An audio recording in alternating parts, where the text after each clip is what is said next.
today on a confrontation of sorts inside the White House between Elon Musk and several members of Donald Trump's new cabinet. Elon Musk entró en la Casa Blanca pensando que era el tipo más inteligente de la sala, pero salió de allí con el gabinete de Trump llamándolo mentiroso en su cara. El multimillonario, que había estado recortando empleos gubernamentales como un CEO en pleno abuso de poder, finalmente encontró resistencia, y no fue nada bonito.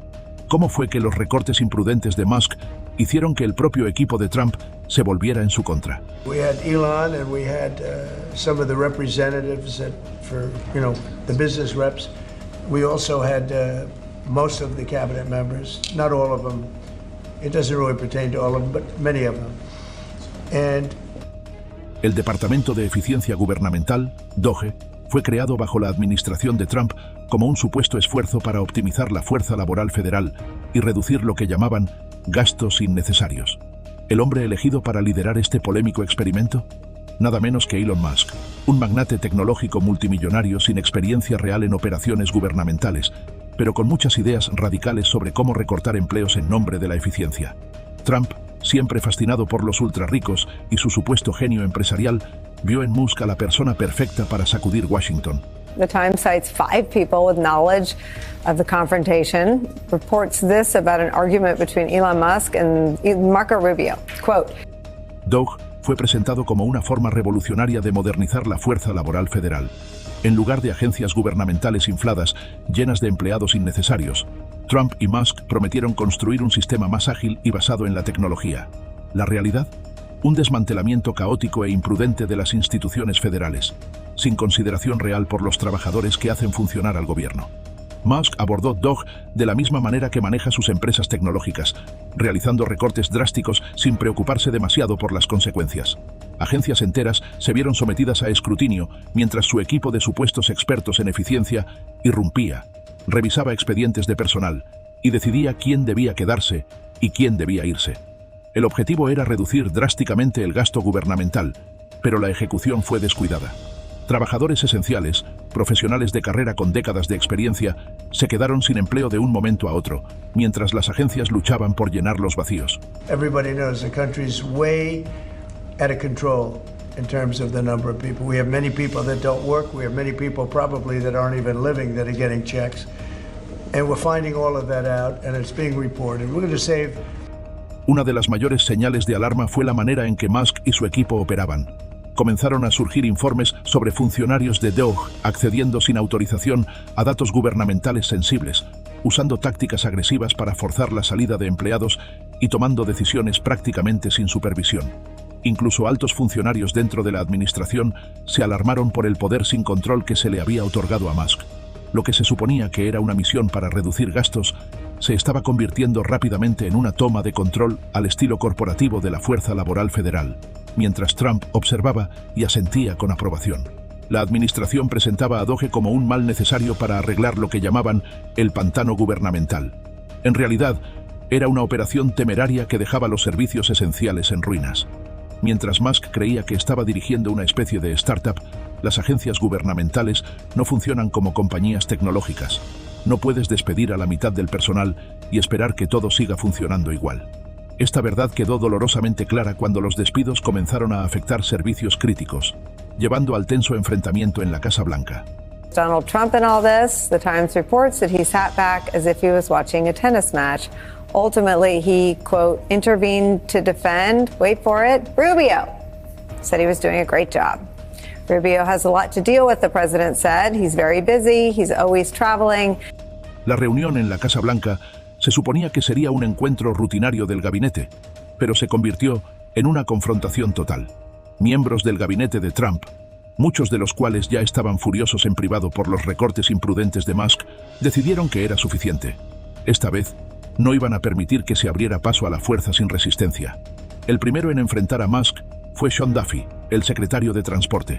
Estaba furioso por los despidos en la Administración Federal de Aviación, FAA, especialmente por la decisión de Musk de recortar controladores aéreos a pesar de una peligrosa escasez de personal ya existente. El transporte aéreo en Estados Unidos llevaba años sufriendo por la falta de controladores, y el movimiento de Musk para reducir aún más la fuerza laboral era un desastre en potencia. Duffy no se contuvo. deslizó una hoja de cálculo sobre la mesa, mostrando a Musk las cifras reales de los despidos y acusándolo directamente de mentir sobre la magnitud de los recortes. Musk, por supuesto, lo negó todo. Insistió en que los números estaban exagerados y que sus acciones eran necesarias para lograr eficiencia a largo plazo. Ahí fue cuando las cosas realmente se calentaron.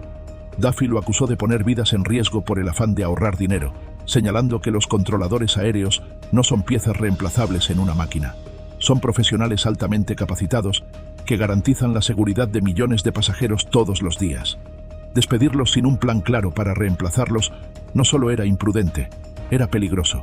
Antes de que Musk pudiera responder del todo, el secretario de Asuntos de Veteranos, Doug Collins, intervino con sus propias quejas. Había estado lidiando con una crisis en los hospitales del VA, donde los recortes de Musk provocaron cancelaciones de cirugías y enormes retrasos operativos. Los veteranos, muchos de los cuales dependen de estos hospitales para tratamientos que les salvan la vida, estaban siendo directamente afectados por las acciones de Doug. Collins no iba a permitir que Musk evadiera la responsabilidad. Exigió que Doug adoptara un enfoque más estratégico en lugar de recortar empleos de manera indiscriminada sin considerar las consecuencias reales. Elon Musk. From this reporting, quote, "From now on," he said, "the secretaries would be in charge. The Musk team will only advise." Joining our coverage, host of MSNBC's Politics Nation, president of the National Action Network, the Reverend Al Sharpton, joins us. Christy and Michael are still here. Nuevamente, Musk trató de desestimar las críticas, alegando que era necesario eliminar las ineficiencias y que el VA estaba inflado. Collins no se lo permitió. Dejó claro que los recortes no estaban atacando las ineficiencias, estaban perjudicando a veteranos que ya habían sacrificado demasiado por el país. La idea de que un multimillonario tecnológico estaba haciendo la vida más difícil para los excombatientes solo para ahorrar unos dólares enfureció a muchos en la sala. Entonces intervino el secretario de Estado, Marco Rubio, quien aparentemente había estado conteniendo su enojo por semanas ante la participación de Musk en el gobierno. A diferencia de los demás, Rubio había sido relativamente callado respecto a sus frustraciones, hasta ahora. Mientras la tensión en la sala aumentaba, finalmente explotó.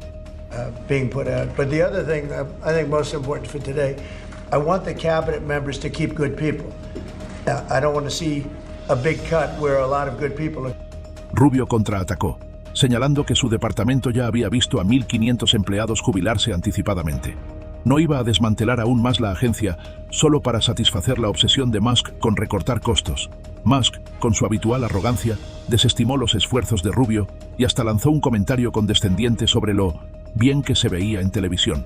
Fue un intento claro de menospreciar a Rubio, pero el secretario de Estado no estaba de humor para juegos.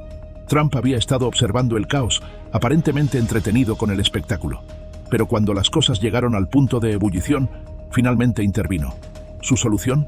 Un intento a medias de mediar, diciéndoles a los secretarios del gabinete que ellos tenían el control sobre las decisiones de personal, no Musk. Fue una reprimenda sutil, pero lejos de la postura firme que muchos esperaban. En lugar de limitar el poder de Musk, Trump simplemente tranquilizó a su gabinete diciéndoles que podían tomar sus propias decisiones. Frustration that is spilling out at Republican town halls, or maybe it's the lawsuits that have been piling up, maybe it's the stories that he's seen about. Después de la reunión, ambos lados trataron de presentar la situación a su favor. Trump publicó en redes sociales, llamándolo una reunión muy productiva y elogiando los esfuerzos de su equipo para mejorar la eficiencia del gobierno. Musk, como era de esperarse, también compartió su propio mensaje diciendo que la reunión había sido positiva. Pero tras bambalinas, la tensión era innegable. Si hay algo en lo que Elon Musk es experto, es en negar la responsabilidad mientras da la impresión de ser el tipo más inteligente del lugar. Cuando los miembros del gabinete de Trump lo enfrentaron por los desastrosos recortes de empleos, Musk hizo exactamente lo que se esperaba. Desestimó las acusaciones, minimizó los daños y se aferró a su argumento favorito, que los recortes de costos eran necesarios y que quienes no estuvieran de acuerdo simplemente no entendían la visión a largo plazo. Keen interest since it first emerged during the campaign. And I think I said on television, do not ever bet against the guy who was willing to go to... Cuando Sean Duffy le presentó pruebas contundentes de que los despidos de controladores aéreos estaban causando graves problemas, Musk simplemente se encogió de hombros. Alegó que los números estaban inflados y que su equipo solo había eliminado puestos redundantes. Poco importaba que la FAA ya estuviera peligrosamente falta de personal antes de que él empezara a recortar. Para Musk, todo era parte del proceso, y cualquiera que se opusiera estaba resistiendo al progreso. Doug Collins lo golpeó con un problema aún mayor: el hecho de que los veteranos estaban siendo privados de atención médica debido a las supuestas medidas de eficiencia de Musk. Musk no cedió. Insistió en que los recortes de Doge estaban dirigidos a eliminar la burocracia excesiva, no a los servicios esenciales. La idea de que se cancelaran operaciones hospitalarias por falta de personal la desestimó como una exageración. Luego llegó Marco Rubio, señalando que el Departamento de Estado ya había perdido a 1.500 empleados y no podía permitirse más bajas. Musk, en lugar de abordar el argumento, decidió lanzar un golpe personal a Rubio diciéndole sarcásticamente que era bueno en televisión. Un clásico movimiento de Musk: esquivar el argumento serio y tratar de humillar a su oponente. La verdad es que Musk nunca tuvo que justificar nada. Trump le había entregado las llaves de la fuerza laboral gubernamental y lo dejó hacer lo que quisiera. No rendía cuentas al Congreso, ni a las agencias, ni siquiera a los secretarios del gabinete. Cuando lo desafiaban, todo lo que tenía que hacer era repetir su defensa favorita. El gasto gubernamental estaba fuera de control y había que tomar decisiones duras. Si la gente se molestaba, era porque no entendía la visión a largo plazo. So I had a meeting and I said, I want the cabinet members go first, keep all the people you want, everybody that you need. Por supuesto, esa visión no estaba basada en la realidad. Los recortes no estaban ocurriendo de manera precisa ni estratégica. Estaban sucediendo rápidamente, sin un plan real, y de una forma que ya estaba causando daños graves. Musk no estaba reorganizando las agencias para hacerlas más eficientes. Las estaba desmantelando. Y cuando la gente señalaba las consecuencias, él actuaba como si fueran demasiado cortos de vista para entender el panorama completo. Para Musk, todo era simple. El gobierno estaba inflado, y él estaba allí para arreglarlo. Si eso significaba que miles de personas perdieran sus empleos y que los servicios críticos se vieran interrumpidos, que así fuera. En su mundo, los números importaban más que las personas. La ironía, por supuesto, era que en realidad no estaba mejorando las cosas, las estaba empeorando. Y hasta los propios miembros del gabinete de Trump comenzaban a darse cuenta. Performing well and then found themselves on the chopping block. It's really hard to say what sparked this turnabout, but we do know that he met with most of his cabinet secretaries and Elon Musk yesterday.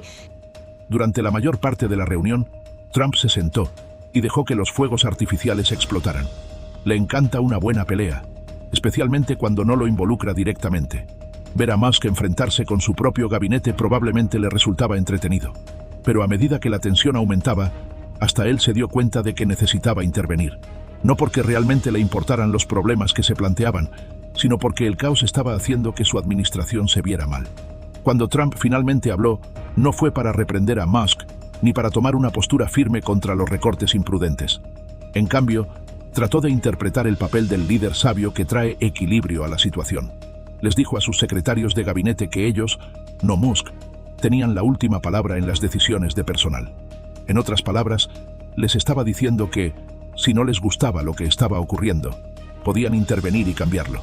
Who seems to understand the base and the most powerful elements of the Trump base better than anybody in Trumpland, and that is Steve Bannon. I don't have any idea if Bannon has any role in all this, but En apariencia, esto podría haber parecido una reprimenda a Musk.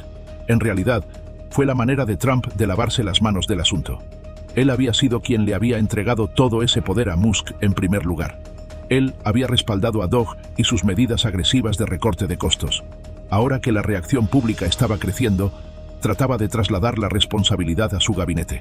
Si algo salía mal, no sería culpa suya, sería de ellos. El mensaje de Trump después de la reunión dejó esto en claro. Se dirigió a las redes sociales para describir el encuentro como muy productivo y aseguró a sus seguidores que el gobierno seguía encaminado hacia una mayor eficiencia.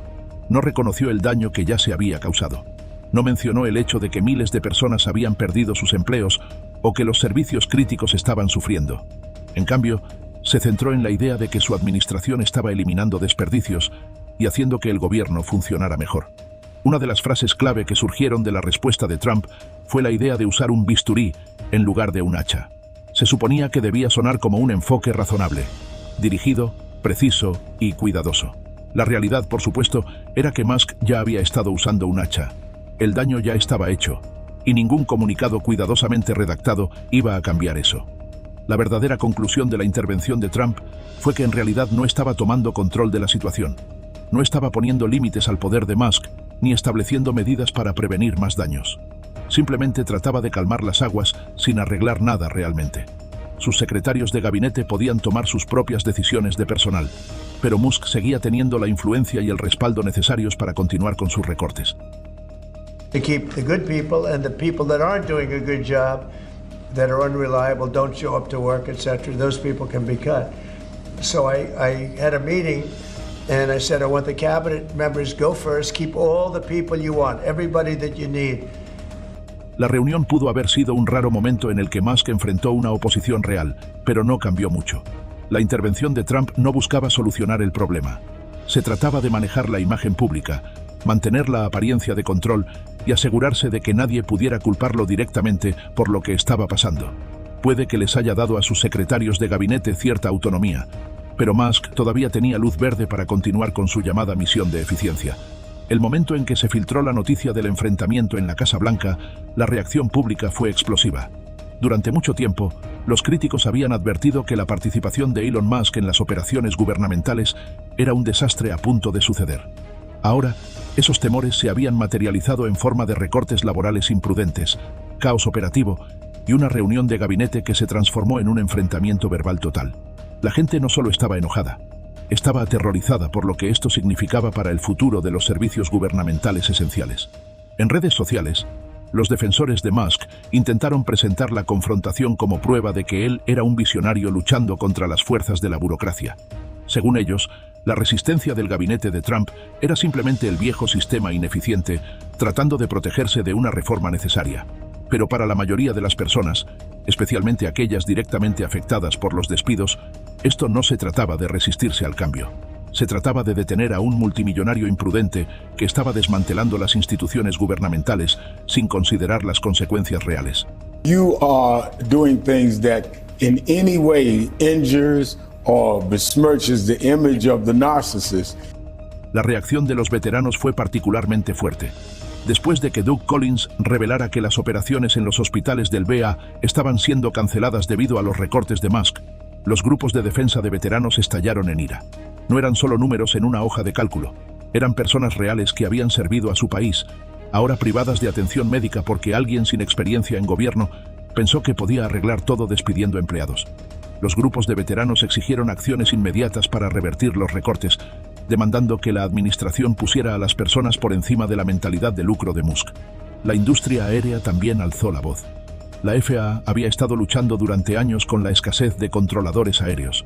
Y los despidos de Musk solo empeoraron las cosas. Ejecutivos de aerolíneas, sindicatos de pilotos y defensores de la seguridad aérea encendieron las alarmas. Esto no era solo un problema administrativo, era un riesgo para la seguridad pública. Con menos controladores aéreos, aumentaban las posibilidades de retrasos en los vuelos, congestión del espacio aéreo e incluso accidentes catastróficos. La insistencia de Musk en que los recortes eran necesarios por eficiencia no convencía a quienes dependían de un sistema de aviación debidamente dotado de personal. Whether someone is fired or kept, and Elon Musk is only here to make recommendations. That is a big switch because up until now, políticamente, la confrontación creó una división aún más profunda dentro de la administración Trump. El hecho de que varios miembros del gabinete llamaran mentiroso a Musk directamente frente a Trump fue una señal de que la paciencia se estaba agotando. Algunos legisladores republicanos, particularmente aquellos que ya eran escépticos respecto a la influencia de Musk, comenzaron a hablar en contra del poder sin control de Doge. Incluso Marco Rubio, que hasta entonces había evitado criticar abiertamente a Musk, comenzó a insinuar que el papel de Doge en el gobierno debía ser reevaluado. Pero también estaban los leales a Trump, que siguieron apoyando a Musk. La secretaria de prensa de la Casa Blanca, Karoline Leavitt, rápidamente emitió un comunicado minimizando el conflicto, llamándolo una discusión productiva, e insistiendo en que todos estaban trabajando juntos hacia el mismo objetivo. Eso no era del todo cierto. Duffy, Collins y Rubio habían dejado en claro que estaban furiosos con Musk. Pero en el clásico estilo de la era Trump, la administración vendió la reunión como una muestra de debate saludable en lugar de una crisis total. Who had been fired saying, "Hey, can you come back?" How then is Elon Musk reacting to this new directive, the scalpel approach? He had a two-word reaction on. La gran pregunta ahora es qué pasará con Doug en adelante. Técnicamente, Trump dio a sus secretarios de gabinete la autoridad final sobre sus departamentos, pero eso no significa que Musk haya quedado fuera. Sigue teniendo influencia, y mientras Trump continúe respaldándolo, Musk no irá a ninguna parte. La reunión pudo haber sido una vergüenza pública para él, pero no resultó en consecuencias reales. A menos que el Congreso intervenga o la presión pública fuerce cambios importantes, Doug probablemente continuará en el mismo camino. Más recortes de empleos, más caos y más luchas políticas internas. I'll run into him. What's interesting, though, is that this is a different Trump because the co-presidency has been going on since the beginning, and that doesn't bother Trump. What bothers him and what has always, I think, sustained him politically is this reptilian survival sense that if... Las implicaciones más grandes van más allá de Musk mismo. Todo este fiasco expuso un problema fundamental en el enfoque de Trump hacia el gobierno. Valora más la lealtad y el espectáculo que la competencia. Poner a un multimillonario tecnológico a cargo de la eficiencia gubernamental sonaba llamativo, pero ignoraba la realidad de que dirigir un gobierno no es lo mismo que dirigir una empresa. El objetivo del servicio público no es maximizar ganancias, es servir a la gente. Musk nunca entendió eso, y Trump no se preocupó lo suficiente como para asegurarse de que lo hiciera. El enfrentamiento entre Elon Musk y el gabinete de Trump fue más que un espectáculo político. Fue una advertencia sobre los peligros de poner a alguien como Musk a cargo de la toma de decisiones gubernamentales. Desde el principio, Doge nunca fue sobre hacer que el gobierno fuera más eficiente. Se trataba de recortar tanto como fuera posible, tan rápido como fuera posible, sin preocuparse realmente por cómo afectaba la vida de las personas. Los resultados fueron predecibles. Servicios críticos interrumpidos, trabajadores esenciales despedidos y una creciente reacción negativa que ni siquiera el propio equipo de Trump pudo ignorar. Who seems to understand the base and the most powerful elements of the Trump base better than anybody in Trumpland, and that is Steve Bannon. I don't have any idea if Bannon has any role in all this, but it does seem like Musk has. La respuesta de Musk a las críticas fue exactamente la que cabría esperar. Negación, arrogancia y una negativa a reconocer el daño que estaba causando. En su mente, todo estaba justificado siempre que encajara en su visión de eficiencia. El hecho de que se estuvieran comprometiendo la seguridad aérea, la atención médica para veteranos y la seguridad nacional no parecía importarle. Veía a los trabajadores gubernamentales como números a recortar, no como personas que realizaban trabajos necesarios. La intervención de Trump fue débil en el mejor de los casos. En lugar de tomar medidas reales para controlar a Musk, simplemente trasladó la responsabilidad a sus secretarios de gabinete y dio por terminado el asunto. El supuesto enfoque del bisturí en lugar del hacha no significaba nada cuando Musk ya había pasado meses balanceando un hacha sobre la fuerza laboral federal. El daño ya estaba hecho, y las vagas garantías de Trump no iban a solucionarlo. Things happening, like today with the shipbuilding, and this gentleman behind me is going to create a lot of jobs, and he's about the biggest there is in the world. We had the biggest chip maker in the world here. Este incidente resalta la falla fundamental en el liderazgo de Trump, su dependencia de forasteros adinerados sin comprensión del gobierno. Musk podrá saber cómo construir cohetes y vender autos eléctricos, pero no tiene nada que hacer decidiendo cómo deben funcionar las agencias federales. El gobierno no es un negocio, y la eficiencia no significa despedir a miles de personas sin un plan. El hecho de que Trump permitiera que eso sucediera, en primer lugar, muestra cuán poco entiende sobre gobernar. Las implicaciones de este desastre se sentirán durante años. Las agencias que fueron desmanteladas por los recortes de Musk lucharán por recuperarse. La confianza pública en el gobierno sufrirá otro golpe. Y, a menos que se tomen medidas serias para eliminar la influencia de Musk, Doge continuará siendo un desastre. El problema no es solo una mala decisión, es toda una mentalidad que prioriza el espectáculo sobre la verdadera competencia. Así que, ¿cuáles son tus pensamientos sobre esto? Déjanos saber en los comentarios.